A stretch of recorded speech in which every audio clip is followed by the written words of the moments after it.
چې انسانان په یو مجلس کې کېني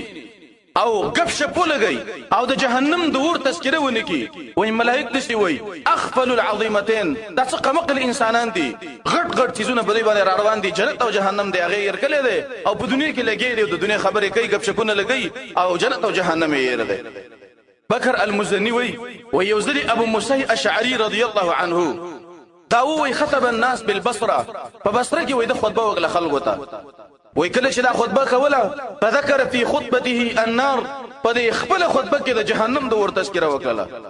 او د جهنم د ور یاد شو چې د جهنم د ګرم ګور دی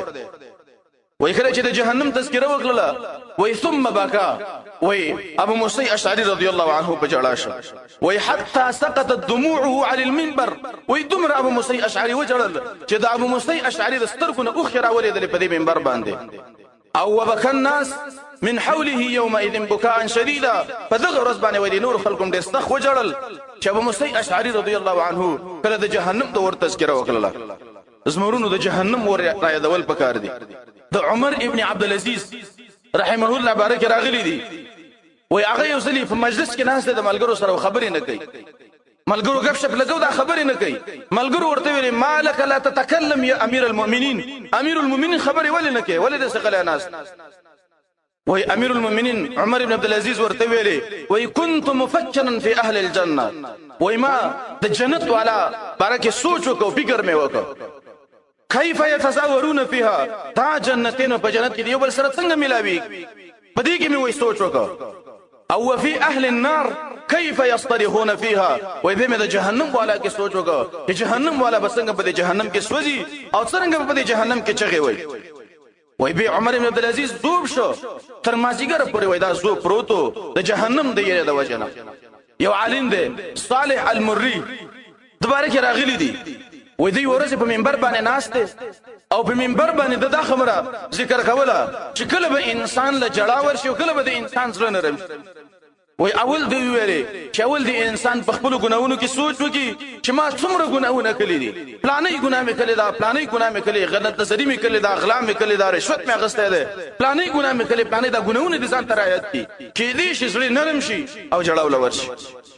وای کچیر ته بده باندې ول جړا ورنله وای به ځان ته ابل ژوندۍ رایا ده کې د آخرت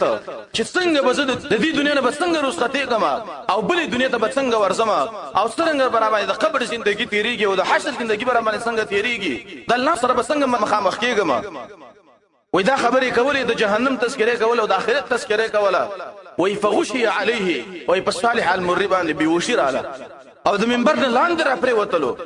وای خلق را ټول شو چې غلې چې ما ته صالح المری وای صالح المری مړ شو وای تر مازدیګر پورې دا زوبو چې کله مازدیګر شوې دا په وښ کراغ زمرونو د سلف حالاتو چې د جهنم د یره د وجنه بغي زوب کېدل نن زمنګ د سترګو نه وښ کې نزي منګ لاسونه دوه کلک شوی دي زمرونو ابو النعیم دا علي بن فضيل رحمه الله بارك دا خبر لیکل دا وای علي بن فضيل رحمه الله دا یورز د امام نشاته ولاړ امام په دې قرات کې وای دا سوره الرحمن دا آیت ولسته چې يرسل عليكم اشواظ من نار ونحاس فلا تنتشران وای دې جهنم کې به ورونه لږی به د جهنم شغلی به او په دې خلکو برازي فخر في صلاته وای دا علي بن فضيل دا په دې منځ کې را پرې وته او یې صدا صوب شوه وشه شول ویل عمر ابن عبد العزيز رحمه الله بارک راغلی ورځ وای دا امام بس ولال له شاته منځ کې وی امام دا آیت ولسته اذا القوا منها مكانا ضيقا مقرنين دعوا هنالك ثبورا وی کله چې جهنمین جهنم ته ولېږي او په دې زنجیرونو کې تړل شوی او تنگ زینو ته ولېږي وی دی عمر ابن عبد العزيز رحمه الله په دې منځ کې په جړه باندې شروع وکړه وی جړلې تر دې پورې حتی غلبه البكاء تر دې پورې چې دا جړه په غالب شو د چغي واله په دې منځ کې د جهنم د یره د وجنه